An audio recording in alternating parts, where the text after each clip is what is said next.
So it started out by recording classes at IIT, putting it up on the portal, making it free for anybody to access. This is before YouTube and all that. We have taken them from zero, literally, and given them every single thing that they know. At least get a peep into the classes at IIT. Right. Because otherwise IITs are these really tough places to get in. This year, GATE BA paper, rank 1, rank 7 and rank 10 are BS students. First rank, you won't believe it, is an AIIMS doctor. So whatever we can scale, we should scale.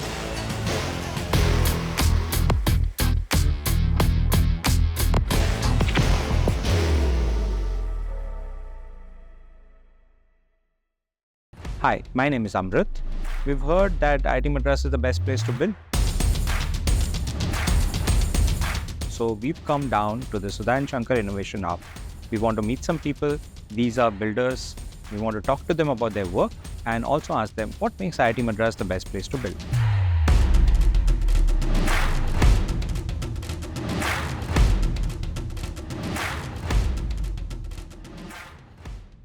Hello and welcome to the Best Place to Build podcast. Today our guest with us is Professor Andrew Thangaraj. He's a professor of electrical engineering at IIT Madras, but also is involved in NPTEL, code and the BS degree. So we'll learn a little bit about electrical engineering and a lot about how the other stuff works, the outreach of IIT Madras.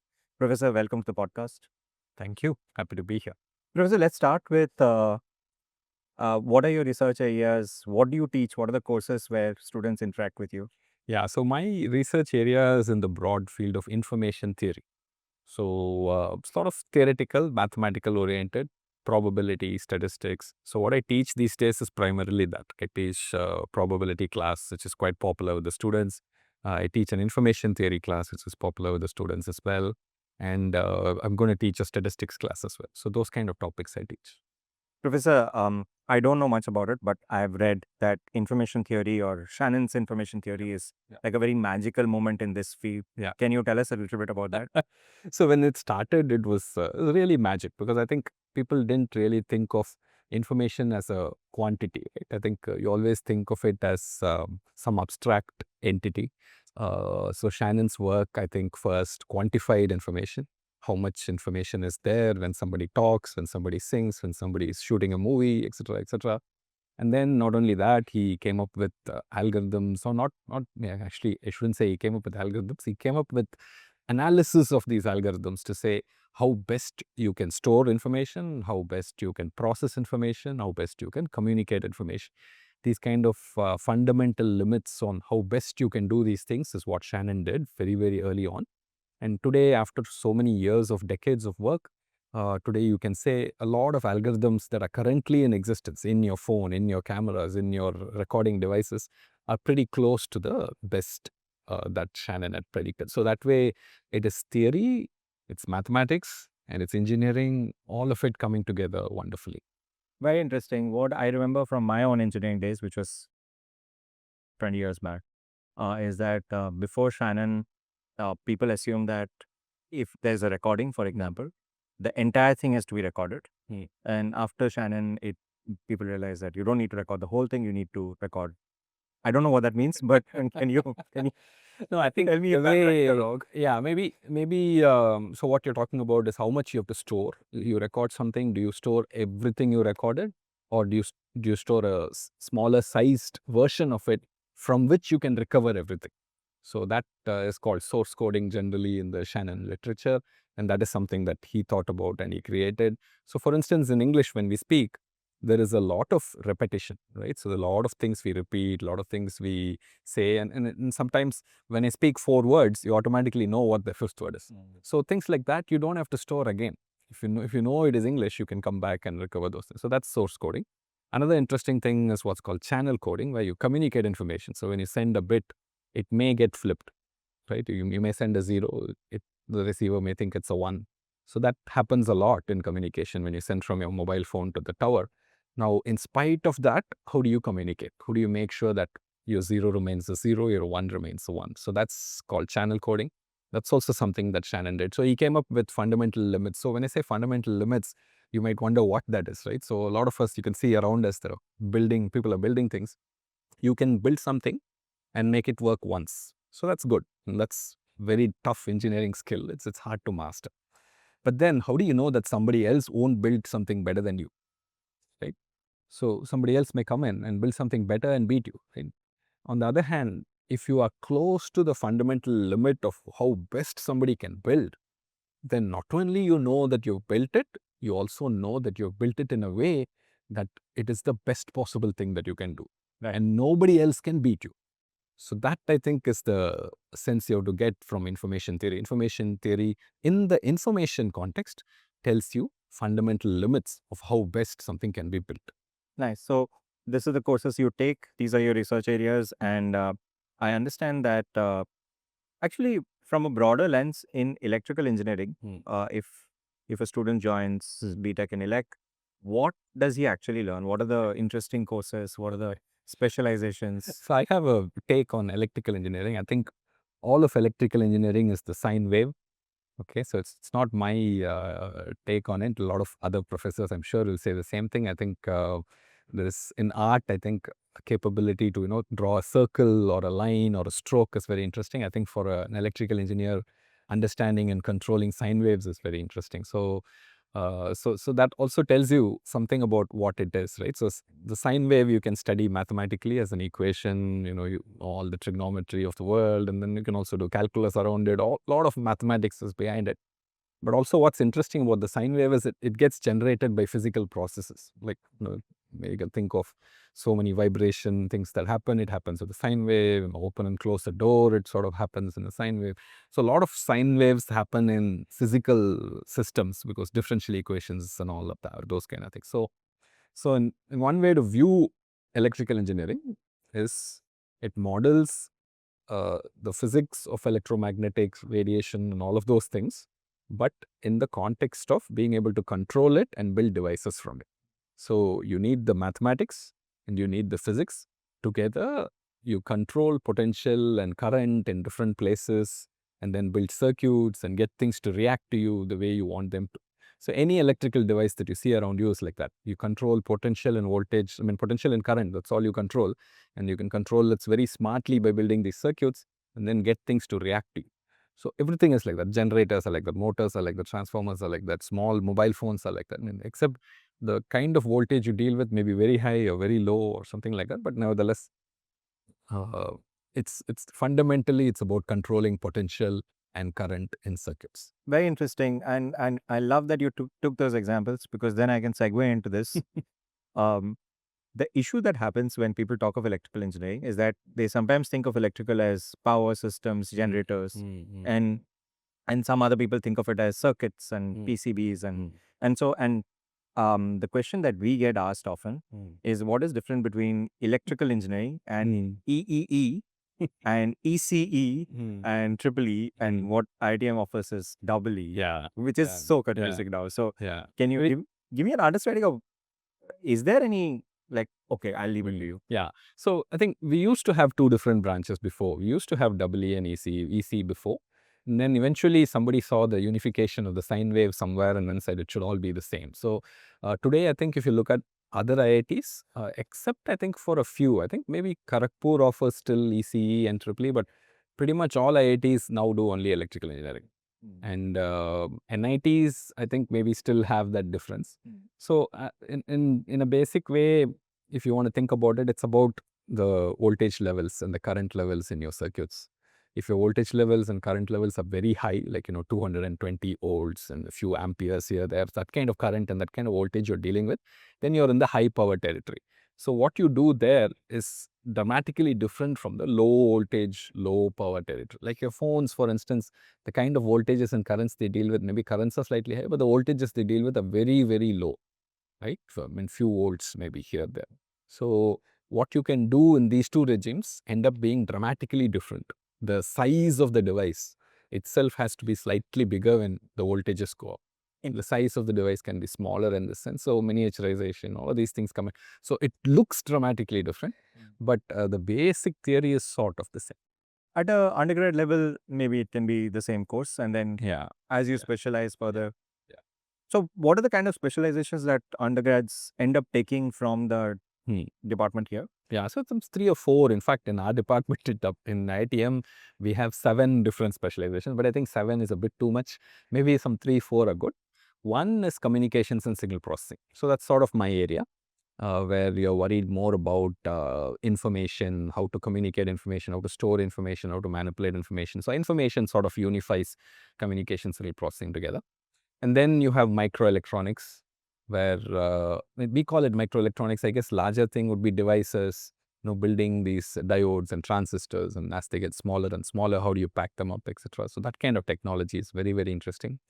And then you have circuits. Circuits area is the area where they take these communication signal processing algorithms or other algorithms and figure out how to put it into a device and get it to work. So that is the circuits part of it. VLSI, digital, analog, all of those things come in. So this is one part of it. Then you have the high power area. So frankly, I don't know too much about the high power area. I should be a little bit cautious when I say, but generally motors, generators, power electronics, power generation, power transmission systems, power stability, high power, everything. That is one part of it. So the high power area is slightly more mature than the signal processing communications area. Even that people are saying today is very mature, but the high power area is very, very, very mature. So the kind of work that gets done is very different, except now you have applications like EV. Now, once an application like EV comes in, a lot of new things start happening there. Renewable energy, all of those things become interesting there. Solar, all of that is interesting, right? So a lot of new technology is still happening everywhere, except levels of maturity in terms of theory and development are different. The high power area is a little bit more mature. Communication signal processing is getting mature very fast. And then even devices, one would say, a lot of physics in it, etc. So these are the main areas I would say. The high power areas, the electronic systems areas, and the signal processing communication area. Okay, so in electrical engineering, there are a broad set of courses which sort of are in the areas of communication, signal processing. Second one was electronics. Electronic systems. Yeah, I can call it electronic systems. Maybe that's broadly okay. And then circuits and high design power of circuits, and then yeah. high power. Yeah. Very interesting, Professor. I want to ask you. Traditionally, even when I was a student, there was a conception, or there's a I don't know if it's true or not, but people say electrical in IIT Madras is very hard. Is it true? It used to be much, much harder than this. I think more than electrical, the subject being hard, I think the faculty were very tough in some 25 years ago. They used to be very strict about grading. Even though we had relative grading, some of our courses, the grades used to start with B. And they would say, none of you are good enough for me to give any. So faculty used to be much, much harder at us. I think that was a long time ago. Today, if you actually look at the grades, the EE grades are way, way better than the other departments. So many more students get good grades now. Faculty are much more kind, shall we put it like that. So that part of it is not that difficult. But I think as far as the subject is concerned, it's a bit challenging because it's a strong mix of physics and math. So all the topics I mentioned, fundamentally it's electromagnetics, right? So you have to know how to control electric field, magnetic field using circuits and all that. And then there are abstractions which make it very mathematical. There is first of all the circuit theory abstraction, which converts the electromagnetics you see in certain situations in a circuit into equations. And then you solve those equations and then you put them back, etc. So that abstraction itself is hard for many people, particularly when the circuit has nonlinear elements. It becomes very hard. So then you have the abstraction in communication signal processing, where it is abstracted even further. Things become vectors. Things become, very abstract quantities which you deal with. And even bits, for instance, is very abstract in some sense. So we deal with that, our algorithms deal at that level, and then you have to convert it. So you have to be conversant with the physical reality. You have to be conversant with the abstraction, and you should be comfortable with the translation between the two. So that, I think, makes EE challenging, but what's the fun if there's no challenge, right? Yeah, as you're saying, I remember learning about the Fourier transform the first time and getting utterly confused on what it was. It's very abstract, right? A very abstract view of a signal. You see a signal, but then the Fourier theory, which is at the heart of all of electrical engineering, is very abstract. It's an equivalent to that signal, but it lives in some other space, and you can do something there and then convert it back into the reality, and then make it work, and then it works wonderfully. But if you don't have that comfort between going into the abstract space and coming back in, then you get stuck. Understood. So you're saying ELEC is hard, but there's a reason it's hard, and it's a good thing it's hard because... And the faculty are there to help you. If you're really interested, today's faculty, I think, are very friendly. They work very closely with the students, and they're there to help you. Nice. So cool. We spent so much time on electrical engineering. Maybe we can move a bit. I think a lot of people at IIT Madras know you for your work in the outreach side of things, and the work that IIT Madras has done on the on democratizing access to higher education, technical education. Could you tell us how it started, and maybe we could go through the NPTEL days and how it's evolved now? Yeah. It's a long story. I'll try and make it short. Please go ahead and make it as long as you want. We have a lot of... And also, it's hard to. I mean, I hope I don't forget giving credit to everybody who deserves that credit, because a lot of people are involved. I mean, I happen to be the chair of code right now, but I think it's not at all an exaggeration to say I'm definitely standing on shoulders of giants, right? So there's no doubt about it. So a couple of people early on who deserved a lot of credit is Professor Anant, of course, and Professor Mangal Sundar. So two of them back in 2000, okay, this is like 25 years ago. A lot of us don't remember how things were at that time. 25 years ago, proposed the NPTEL project to the ministry, okay, and got it approved and then got it funded. So NPTEL started under their leadership. So that was a really non-trivial change. So it started out by recording classes at IIT, putting it up on the portal, making it free for anybody to access. This is before YouTube and all that. Before internet was ubiquitous. Pretty much, yeah. They did all that. That's amazing. So they did that, and then YouTube came, and then NPTEL went into YouTube, and it made it much more popular. And then around 2010, 11 or so was when I joined NPTEL. So already like some nearly 10 years had passed by the time I joined. And then what I did in NPTEL primarily was to bring in the certification element. So in the first phase of NPTEL, I remember Professor Mangal Sundar. I was on campus when he was pretty active. So we used to have these recorded classes. So I've also sat in some recorded classes. And I think a lot of the undergrad level courses that were being taught at IIT Madras were recorded full. Yeah. From exactly the as they happen in class. Yeah. And then put up on the portal. Right. And people could see it. So the reasoning was there are a lot of colleges in India. A lot of people go to many colleges, and it's hard to hire the teachers that IITs have everywhere. I mean, that same level of quality is very hard to hire. The finances don't work. So many things don't work. So if you record the classes that happen here, then people everywhere get a chance to at least get a peep into the classes at IIT. Right. Because otherwise IITs are these really tough places to get in. A lot of colleges would like sort of put them on DVDs. Yes. And I know you're saying that faculties are hard to hire and so on, but actually the behavior that we have seen in that 2005 to 2010 period is that a lot of faculties would use the NPTEL lectures as the coursework, and then maybe spend more time on the activities or the exercises. So a lot of people, when they go into lecture, would see the NPTEL videos and then sort of do the lecture like that. So that it became very popular at that point. But by 2010, 11, 12, that time period, internet had become a little bit more popular. 3G made a big difference. You could start seeing videos now. It was not very easy as now, but it was still much easier. And around 11, 12, etc., MOOCs also became a very popular word.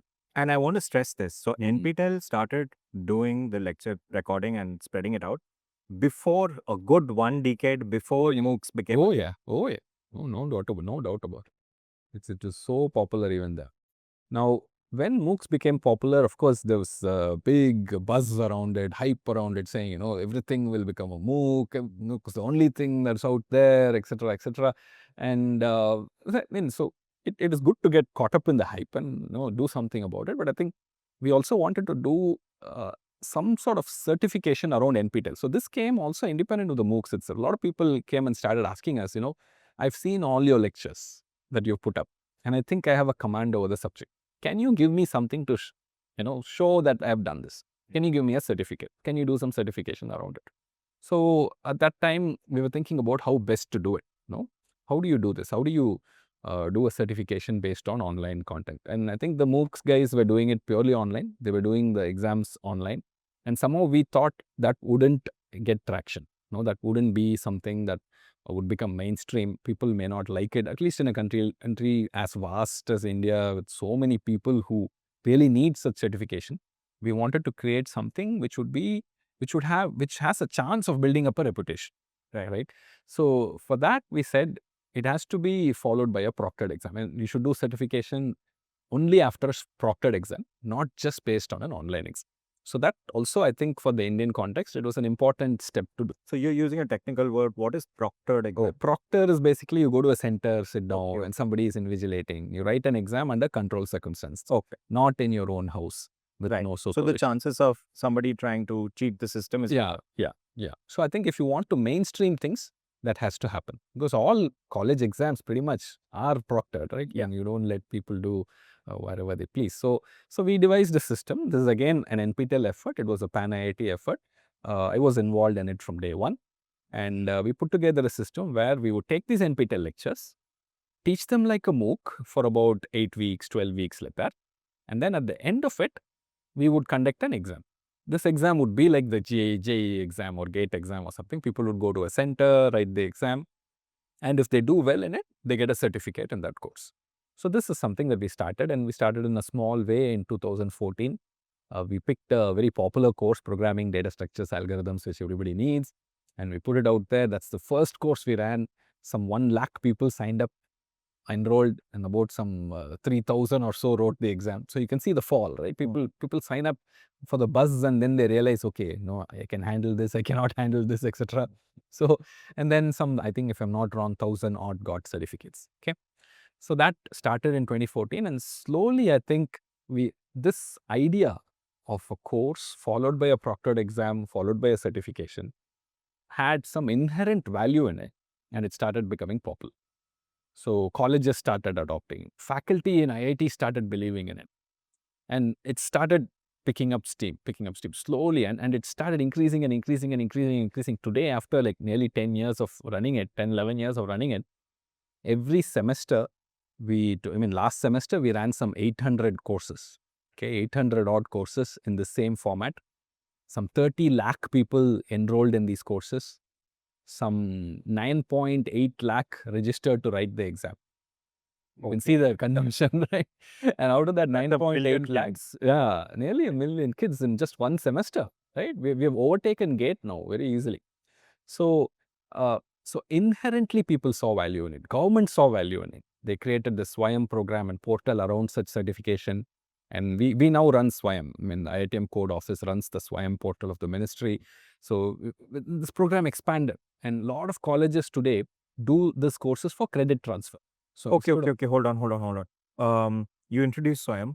So I was waiting for the moment for you to introduce SWAYAM. So maybe you could just tell us what is SWAYAM. Yeah. So NPTEL started certification in 2014, right? So it became a very popular thing. And the ministry saw an opportunity around 2016-17 to expand it to beyond technology and all of that, all areas, bring in other players, get them all to be part of this course offering plus certification initiative. So the SWAYAM initiative started, and in 2017, the SWAYAM portal also started. Okay. So right now, if I am a student in some other university, I would do an NPTEL course, give this exam. Yeah. And then via SWAYAM, transfer those credits onto my grade card. Yeah. So SWAYAM is like the MOOC portal. Okay. So you do the course on SWAYAM, and because the ministry is doing it, because everybody is approved it, a lot of people find it easy to approve credit transfer through SWAYAM. Right. So you can do a course, and if it's in your approved list of courses that for which you get credit transfer, then your institute will give you credit for that. So that's one of the reasons why it's very, very popular. And you can see our idea of mainstreaming the MOOCs as now materialized. No, this is not materialized in many other countries. Yeah. Many other countries probably didn't need it, but we really needed it, and it has happened. Alternatively, if one university has to do credit transfer with another university, they have to have an MOU between them. Yes. They have to look at each other's courses, approve each other's courses. Yes. And it's a very high involvement job. Small scale, right? Yeah. It's tough to make it large scale. And also, if somebody has to physically go to another university, it's a blocker. For many, many people, it's a blocker. See, I mean, you have to really see the country. I mean, as part of this initiative, me and a couple of colleagues, Professor Pratap and Bharati, I have to bring them in at some point, because all three of us were heavily involved in the starting of this NPTEL and making it popular. Bharati ma'am is the CEO of this COO of Code right now, but she was also the main leader in making NPTEL popular. and Professor Pratap, who's now the Dean of Academic Courses. He was also one of the coordinators of NPTEL in this effort. So three of us have actually traveled across the country to remote corners. And you can see, people can't go to Madras, when you see that. And there are places where girls don't get email IDs, because they think, oh, you get an email ID, you'll go corrupt or something. It's grown, it's really become large scale, and it's really become part of people's regular college going exercise. So that's very nice. It's important to say, all IITs have an NPTEL office, the older IITs. That's how NPTEL started. So their support also is very important. So a lot of NPTEL courses come from all IITs. Yeah. And but the coordination of all the exams, all the activities happened here in IITM. And so our role was coordination, but equally important was the role of all the IITs. Fair enough. You're saying that if somebody is looking at NPTEL courses, it's not necessary that they're looking at an IIT Madras professor teaching an IIT Madras course. It could be an IIT Delhi or IIT Bombay or IIT. And acknowledge that. Something of this scale cannot be singular. It has to be a collaborative effort. Definitely. So at some point, your office started offering a BS degree, right? Yeah. So how did that transition happen? Because I feel like you are telling me this story, but in that process, you have built one of India's largest, or maybe India's largest edtech, right? Far outsizing all the big names we've heard. Yeah. So you have to tell me this journey. See, first thing is, I think when a university gets into edtech, it's much more interesting because universities can give degrees, right? And universities know how to, cultivate relationships with students, how to bring students together. So they know that a lot. A lot of edtechs focus on professionals a lot. They give certificates. So it's a different crowd. So that way, I think a university getting into edtech is I think, very important. And the more we do it, the better it will be. So now NPTEL gave us the confidence of being able to run a large scale, certification, sort of edtech-like effort, okay, around credit-worthy courses that are tied to the college curriculum, not, independent, job-oriented stuff, etc. But nevertheless, it gave us confidence with the processes, like, how to run your LMS, how to run a workflow with people coming in, registering, paying money, dealing with all of that. So all those operations, how to set up the question paper, how to set up the exams. Operationally, we got a lot of confidence, a lot of credit to Bharati for that. So she runs really the operations in all of that. He's absolutely amazing. I've interacted with her a few times. He's amazing. Yeah. So she's very good at that. So that's something that's very, very, very important. We also lucked out with the right people. And also, I should say, we keep saying IITM is best place to build, right? I think IITM also has a unique infrastructure where they allow faculty to build projects, to build, hire people of different types, and then build these programs. Particularly when they see the program is becoming interesting, they're able to allow it to grow. I'm not the only example here. You'll see every other person you've spoken to would repeat the same thing, right? Yeah. So IITM, I should say. This is IITM now. IITM has a unique position among IITs in really being able to facilitate it. The rules are carefully done. It's not like we violate any rules or something, but the rules are done to facilitate such scaling. And such scaling is what can create impact. That part is also very important. So now, after NPTEL, we got the confidence about one thing, right? Because a lot of people used to top NPTEL courses and we used to interact with them. And these are people who didn't study in an IIT, right? So they didn't get through JEE, but they do so well in an NPTEL exam and they do well in life after that. So then the natural question that comes is, right, we admit students into IIT with a very tough entrance process. Really, really hard. One of the hardest things in the world, definitely. In addition to technical skills, it also tests rigor and it tests how much support you have from your family to do this. Money today. Money, yeah. That's you need very important thing that has happened over time, right? Of course, if you're really brilliant, that's okay. You come through. But for a typical student, if you look at it, the kind of money and effort that is involved in JEE coaching today is tremendous. And in fact, a lot of us are very disillusioned by the coaching industry in some sense. And some of them are good. Some of them focus on the right things. But some of them are brutal. A lot of great students get simply don't have the right path to JEE. Yeah, they either don't have the inclination to go through such abuse, quote unquote, in their 11th and 12th, and they don't have the means to do it also. It's very costly. I think it's about 10 lakhs easily, right? Coaching. And number of people who can put away 10 lakhs for their kids' coaching before college. It's not that high in India. You should look at the economic distribution. It's very hard. Number one. Number two is the actual courses that are being taught inside IIT can be handled by a lot more people than only those who we let in. Right. That's also definitely true. I mean, it's not like what we do inside here is impossible to handle. Yeah. But what the campus provides is it provides the, ecosystem for a few smart individuals to come together, interact, learn from each other. That peer interaction and that give and take and all of that is amazing, right? So that, I think, is only a small scale operation. I get what you're saying. Like the IIT experience is an ensemble experience of many things coming together. Yeah. But when you come down to a single course, It can be scaled. Yeah.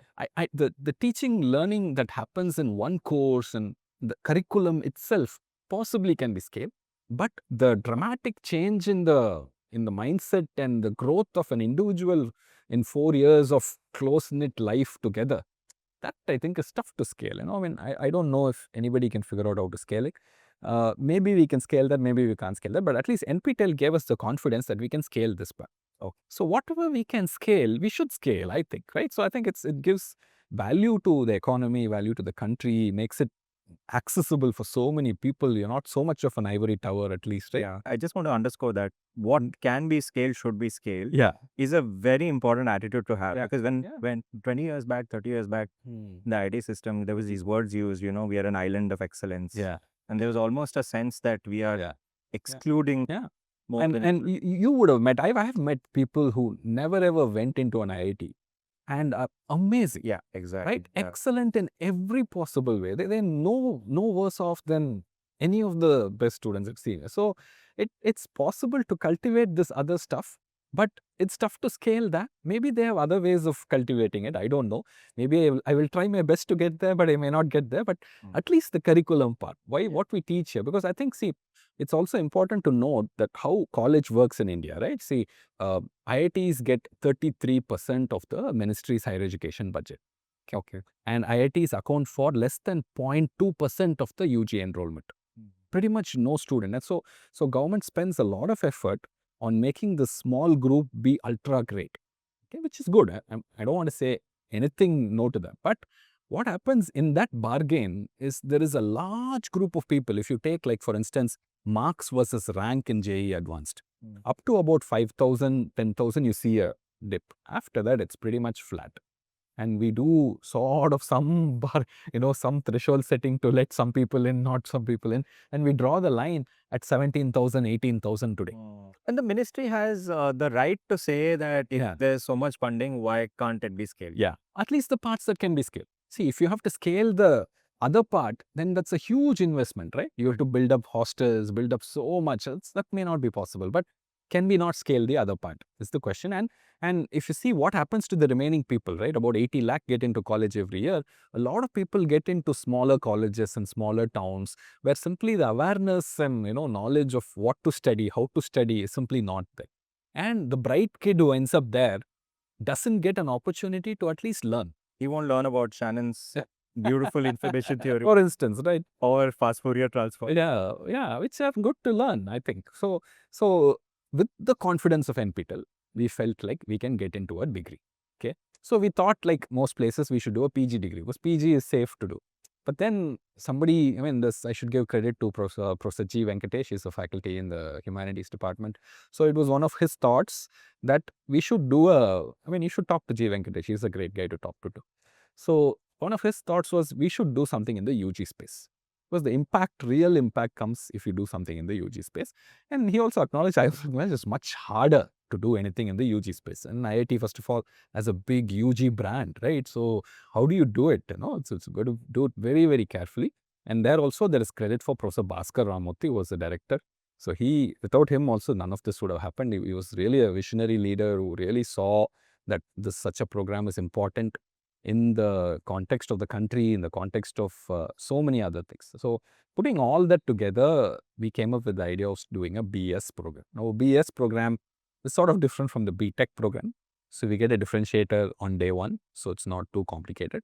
But at the same time, we wanted to build up the prestige of the BS program as much as possible. It should look like a solid program. It should look rigorous. It should look like not, maybe it's more accessible in the beginning, but it should definitely pick out the good ones when they come out at the end. So we wanted to have a very different system in place. We didn't want to have a strong entrance process.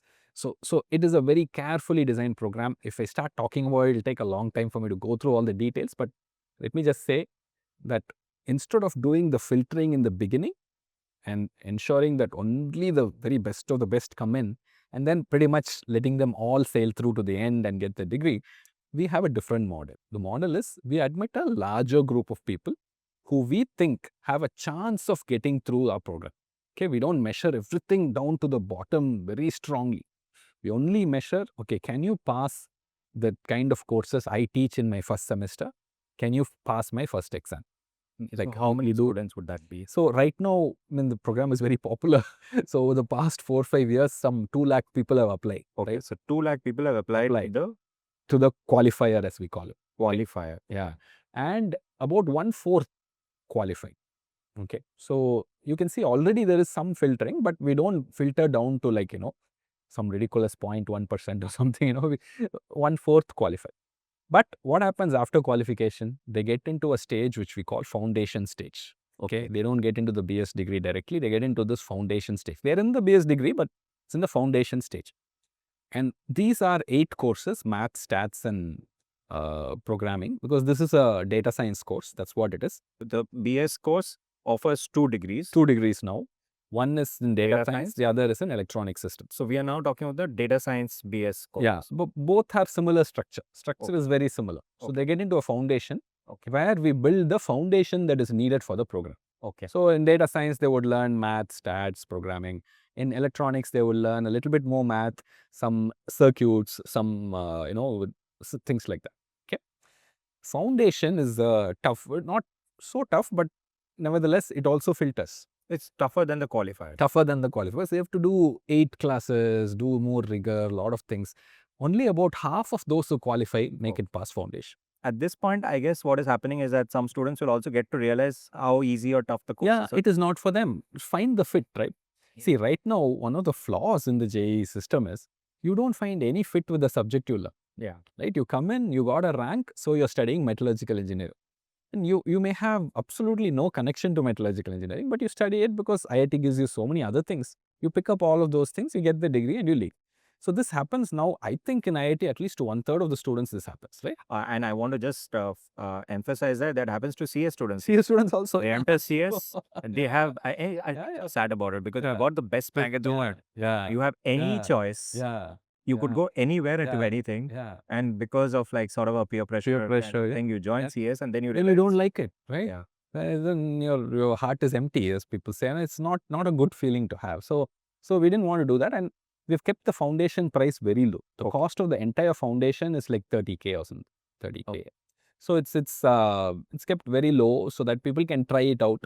Yeah, so that 30K is the price of sort of figuring out, is this for me? Is this for you? Yeah. If this is not for you, you try something else. If it's for you, you carry on. That's about half. Then comes the slightly tough part. Okay, so this is the toughest part of the program. It's called the diploma level. So the philosophy is we give hands-on skill early in the program. Okay. So after foundation, you pick up skills. You don't do theory again. So a typical BTech program will do a lot of theory in the beginning, and only towards the end you start actually picking up skills. So here we do skills. So in the data science program, you'll learn about programming, how to build an application, full stack development, all of that. And you'll also learn how to build a ML model, how to get it to work with data. You will also do theory. A little bit of theory will be there to do enough skills. Okay. Professor, now we are talking about skills.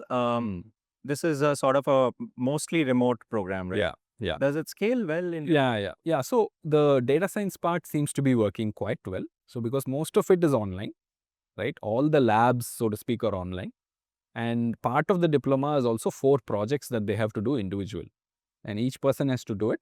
And our evaluations are through vivas and all of that. So we do 1 hour long vivas for each project to evaluate and get them to make some change live, if they understand something. So we have sort of figured out how to do. And that scales quite reasonably. It's not like tens of thousands, but thousands we are able to handle that kind of scale. Now, diploma is a huge filter.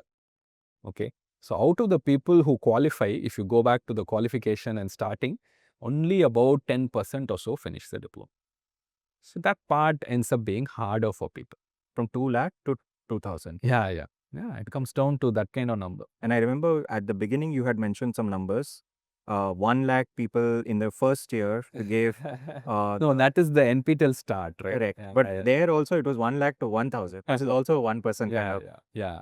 Okay. So once they cross the diploma level, if they want to, they seem to be going through and getting the degree. Many people exit at the diploma level. So why they exit? That's because they already have another degree. Many of them do this in parallel with another degree. So they have another degree, they've picked up all the skills they want. They have a degree, they leave at that point. Quite a big number does that also. They have a job, etc., and they leave. But just to underscore that, in recently, what I've understood is it's only recently that the UGC allowed two degrees to be pursued at the same time. Yeah. So this sort of happened when we started. Okay, around 2022, I think they started that. So many people get out in the diploma level. Some of them who feel like it stay around and get the degree. That number reduces further. So it looks to me like at most we may be graduating about 1,000 people a year in the degree level. That's the sort of number you'll get. The program has already had, this will be the second convocation year, right? Yep. The people will be getting degrees. Nice. Congratulations, Professor. This easily makes you the largest edtech at the most reasonable cost. Just to get on the fees part, how much does it cost? The data science and electronics are priced differently. Data science cost entire degree is about 3.2 lakhs. Okay. And for the electronic system is about 5.5 lakhs. And we give huge discounts. For people who have family income less than 5 lakh, we give a 50% discount. People who have family income less than 1 lakh, we have a 75% discount. So it's not a discount, it's like a fee support. That's the correct way to say it. Right. Okay. And 40% of the people who are learning now at all levels in the BS degree programs are from less than 5 lakh income category. Is it? Yeah. Oh, that is. And amazing. It's 25% are from the less than 1 lakh income category. Wow. So really we are able to hit people who hit and the individual stories. I mean, I can talk about stories, there are people who are from very, very ordinary backgrounds, really ordinary, father and mother working in very low level jobs who cannot even afford to go to a good school. Forget about JEE coaching.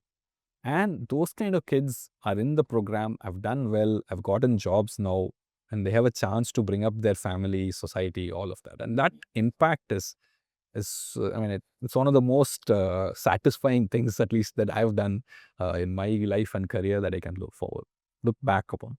Professor, that is amazing. I feel like sometimes we live in these worlds where there's an impression that if you democratize education a lot, then the quality will come down. But you're saying that absolutely doesn't happen. We are able to hit.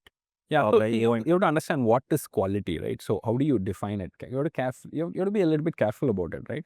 See, if you say I do this impossibly hard exam, I filter it down to a small number of very smart people, then there is no quality improvement that your program itself is doing outside of just scraping them together and then giving them, not ruining things, right? You don't ruin everything. You just keep everything together and keep it liberal and keep them to go. Right? So that's all you have to do. And that is one type of quality where I would say, frankly, we didn't have a role, right? In BTech quality, if you talk about it. In BS, on the other hand, there are people who would have had no chance of walking into a data analytics job or anything like that. We have taken them from zero, literally, and given them every single thing that they know. And now they're ready for jobs. They're doing MTechs in IITs. They're doing PhDs here, there, and the other. Look at the transformation.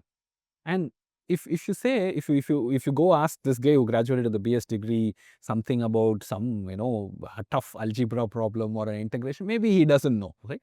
So is that the only goal? I don't know, right? So you have to redefine your goals carefully, and under that kind of a redefined goal, these guys are amazing in quality and just attitude, how hard they work, and you can see that around. And the good ones from the BS program, I think, are really, really good today. I have interacted with so many of them.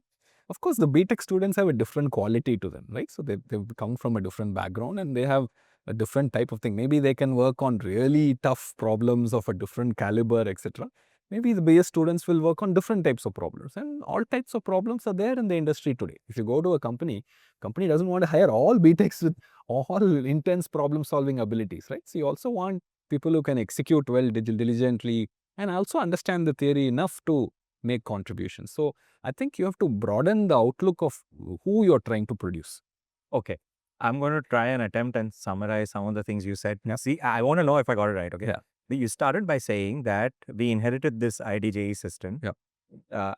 It's not like IIT Madras had a role to play. Yeah. And there's a lot of quality, there's a lot of filtering that happens at JEE. Yeah. And a lot of students who get through JEE may have, even without IIT, done very well. Yeah.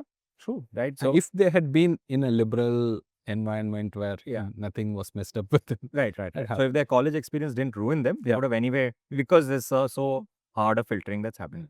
So therefore, you can say that we are already starting from a good place. Yeah. And maybe we are moving up. Yeah. But here at the BS level, the inputs that the program gives is much higher. Yeah. Okay. Because the variance in the beginning is hard. So we have ways of tracking their CGPA. If you see the CGPA, the spread in the CGPA in the foundation level is very high. As they come closer and closer to degree level, the spread lowers. It moves higher. So we see that the program is really giving them what they know, teaching them what they know, bringing up to a good level. So some of the things which we find hard to do in the BS level is the, bringing people together, giving them that. Now I've heard that the BS students have formed their own groups. Yes. And they're city-wide groups. And they're doing their own festivals, their own clubs. I think that will also sort of catch up. Yeah, it will catch up. So that part will catch up as well. And then that missing part will also come in. Many of them are writing GATE. In last year, we had GATE. This year, GATE DA paper, rank 1, rank 7 and rank 10 are BS students. Is it? Yeah. Wow. It's an amazing story. The first rank, you won't believe it, is an AIIMS doctor. He went into AIIMS, realized he doesn't want to be a doctor. And then how do you come back? You can't come back. Because our program gave him the way. Now he did our program, then he wrote GATE. He got number 1 rank in GATE. That's amazing. Rank 7, rank 10 are also very interesting people that way. And also at the end of the day, when they graduate from BS, they become IITM alumnus. Yeah. So it's the same. Yeah. And after that, after you graduate, maybe your first job, people care about where you're from. Yeah. After that, you are the Who cares, right? Yeah. Everybody is the same. And then how you do there matters. Yeah. So I think in the next decade or so, the graduates of this program, I think will establish the reputation of it. I'm as eager and waiting. I'm quite confident that they'll do it great. Wow. I guess, most of us who are alumnus and who have been in the industry in India have met some BS students who've come out, and we are also quite unaware of the details, but thank you for sharing so much. And but there are also 2 programs. So you spoke about the data science BS, which is graduating students, but the electronic systems just started. It's much smaller in scale, by the way. Not too many people jump into electronics as easily as they jump into data science. It's much smaller. We have about 2,000 applications a year. And again, the same type of filtering is happening through qualifier, through foundation, through diploma. We are waiting to see. I cannot talk about numbers of that program yet. Okay. Will there be more programs that are coming up? So we are thinking, we are planning, we are debating what to do. Now I think we understand the process very well. We are trying to see, the economics of the situation, the requirement of what kind of people. See, data science, clearly a lot of people are required. So only when you need large scale employment, such programs make sense, in my opinion. So if you need only smaller scale, anyway, people are happy. So what disruption are you going to do? In the data science AI area, it looked like people are looking for qualified people. So that is something important. Electronic systems in a way needs people, maybe not in the same scale as data science, it needs people. I get what you're saying. In many of the engineering disciplines, we already have enough courses from reputed universities. Yeah, it seems to be okay. Maybe in core engineering, the only thing we have to see now, I think one of the interesting things that's happening now is all private engineering colleges are closing down their civil engineering, mechanical engineering, chemical engineering, all of that. So I think if we have to keep the minimum number in play, we may have to do something in the core area. I don't know how we will do it. It's very hard. It doesn't scale that easily. And we have to, electronic systems, for instance, we bring them to campus every semester for labs. Okay. So like that we may have to do. I don't know. That is one thing. But I think the more interesting thing is non-engineering. I think economics, finance, commerce, these kind of areas have the largest potential. We are thinking we'll partner with some of the top colleges in that area and see if we can do a joint sort of interesting degree, maybe in economics, finance, management, data science, commerce, some combination like that, which I think is a much larger group than engineering. As you're saying it, I'm thinking when a privately funded edtech thinks about this, they have to move at a particular pace because the capital is demanding them to, and they don't have the luxury of thinking this through. But the way you are saying the programs, NPTEL started 25 years back, then you had a decade of experience in building courses, then a decade of experience in, and so there's a lot of you have the time to think things through without, just Yeah, see, I'm answerable to the Senate and the board of IIT, which is very, very different from what the edtechs are answerable to, right? So they have to show quarter on quarter numbers to keep their board happy, their investors happy, and people who invest in them are expecting returns which is higher than fixed deposit returns or something, right? So you can't even just give them that returns, right? So on the other hand, for us, definitely our interest is in nation building, right? That's at the broad level, that's our interest. What is good for the young people, the huge number of young people who are coming out of the country? How do you equip them with better skills? How do you make them more employable? How do you give them a brand that they can, that they can bring up their societies, uplift the societies around them? So that's our idea. And we are also in a good situation, I mean, we have wonderful IITM ecosystem to take advantage of. I don't have to pay rent. I don't have to pay for internet connection, this and that. So our amount of money that we need is very less. And because of IITM being a great place to build, we've been able to do everything in-house. We don't outsource anything. Our development, our organization, our operations, everything we're able to do in-house. And that reduces costs tremendously. You don't have to give any money away to anybody in a large sum. This is amazing. I want to underscore one thing, which maybe people won't understand. When you say I'm answerable to the IITM Senate, maybe people don't realize that the IITM Senate is made of other IIT professors who are quite brutal if it comes to. Like, if you thought they were hard on students, imagine how hard they can be on each other. So this kind of results, this program quality is monitored by the Senate quite closely. Wow, I think we've mostly covered most of the things that I wanted to cover. A few things as I'm reading my notes, I'm just thinking if we can dial back to the BTech program. Of course, you are a professor in electrical engineering, and in IIT Madras, there's a course called engineering physics, which is a high overlap, right? So, how is that different from electrical? So I should say, the first thing I should say is I don't know entirely how the curriculum is different, but I've seen EP students in all my courses, right? Every course I teach has EP students. So I think there is tremendous overlap between the EE and EP curriculum, number one. Second thing I'll say is some of the EP students I've met here have been some of the most amazing students, easily the best students I've met.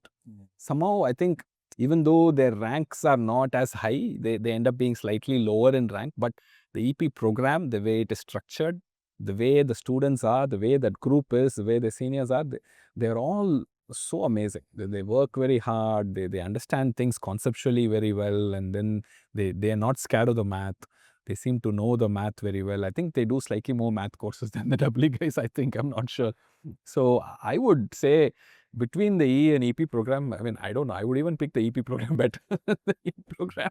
Because I think, at least from my vantage point, the EP students are amazing. I'm not joking. I mean, I've had EP students who work with me, publish papers, go into research, go into top-notch companies, and amazing. Okay.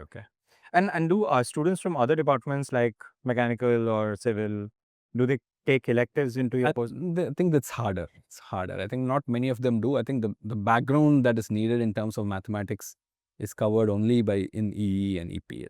Okay, understood.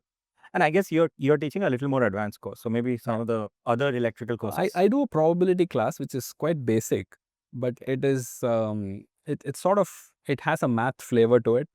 And in the sense that you have to be comfortable with the abstractness, and that part, I think I find EEP students much better.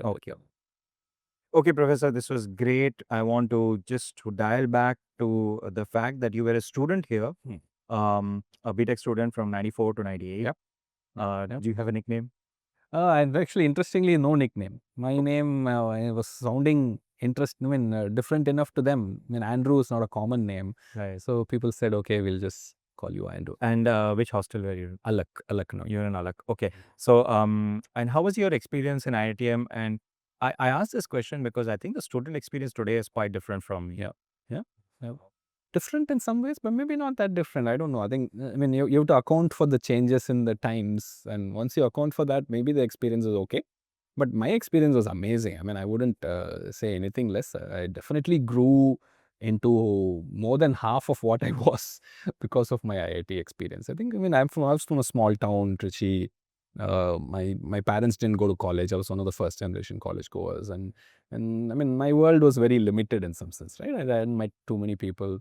Once you come to IITM, you meet people of so many different types, so many different, priorities, different places they come from, different ways of thinking about life, about how what is important, what is not important. All of that was really amazing. At the same time, really great people. I think very deep in how they could think and how they could articulate and how they could debate and how, all those things were very, very important. It played a huge role in shaping me into whatever I've become now. Definitely those 4 years were unforgettable.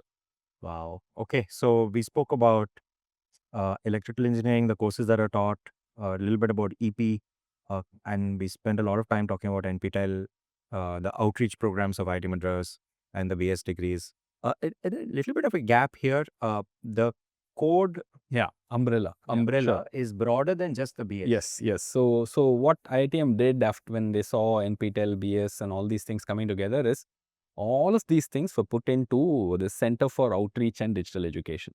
Now, CODE today handles everything that is aimed at people outside of campus.